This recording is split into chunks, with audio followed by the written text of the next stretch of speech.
আসসালামু আলাইকুম এভরিওয়ান। ছাদ ঘরের আজকের ভিডিওতে আপনাদের সকলকে স্বাগত জানাচ্ছি। সকাল সকাল আবারও চলে আসলাম আরেকটি নতুন ভিডিও নিয়ে আপনাদের সামনে।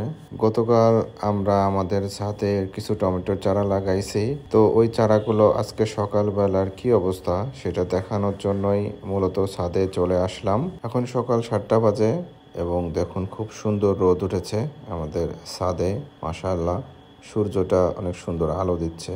সকাল সকাল সূর্যের আলোটা অনেক জরুরি সকলের জন্য, মানুষ প্লাস অন্যান্য জীবজন্তু, পশু পাখি, গাছপালা। আর সকালের পরিবেশটাও অনেক সুন্দর আমার ছাদের। যদিও বা ছাদে এখনো কাজ চলতেছে, একটু ময়লা হয়ে আছে।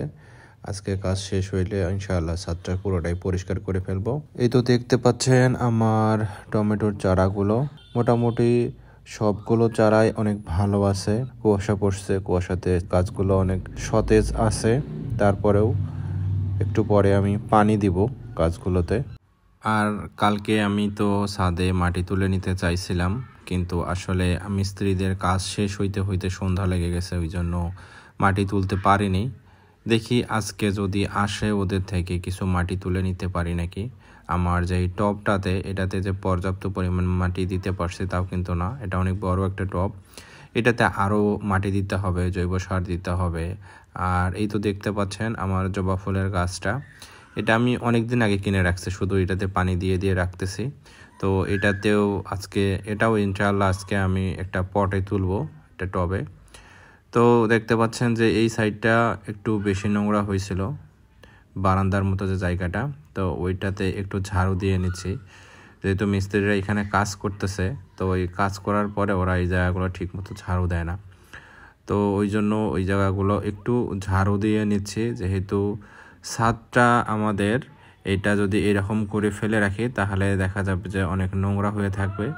সেজন্য এত সুন্দর একটা ছাদ যদি সবসময় পরিষ্কার না রাখি তাহলে জিনিসটা দেখতেও অনেক খারাপ লাগবে। আর যেহেতু ছাদ বাগান করব আমি, ছাদের দায়িত্বেই যেহেতু আমি আছি, এটা আমাকেই করতে হবে ইনশাআল্লাহ। এটা আপাতত এখন আমি ঝাড়ু দিচ্ছি, একটু পরে যখন মিস্ত্রি আসবে আবার দেখা যাবে যে নোংরা হয়ে যাবে। এজন্য এটা আপাতত ঝাড়ু দিয়ে রাখতেছি। আরও উপরে আনুষঙ্গিক অনেক জিনিস আছে যেগুলো ফেলে দিতে হবে, ওগুলো আমি দুপুরবেলা ইনশাআল্লাহ যখন কাজ করব তখন ইনশাআল্লাহ ওগুলো সব ফেলে দেবো, এবং যে জিনিসগুলো যে জায়গায় রাখা দরকার সেগুলো সেই জায়গাতেই রাখবো।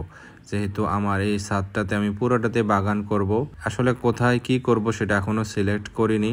যেহেতু এটা একটা অনেক বড় ছাদ, আমার চিলেকোঠার উপরটাতে অনেক জায়গা আছে, তো চিন্তা ভাবনা আছে যে এক পাশে হচ্ছে ফুলের বাগান করব, এক পাশে সবজির বাগান করব, এক পাশে ফলের বাগান করব, এইভাবেই আর কি করার ইচ্ছা আছে। তো যাই হোক, আজকের ভিডিওটা এখানেই শেষ করতেছি। সবাই ভালো থাকবেন, সুস্থ থাকবেন, এবং অবশ্যই আমাদের সকলের জন্য দোয়া করবেন, এবং অবশ্যই আমাদের ছাদ ঘরের সাথেই থাকবেন। আল্লাহ হাফেজ।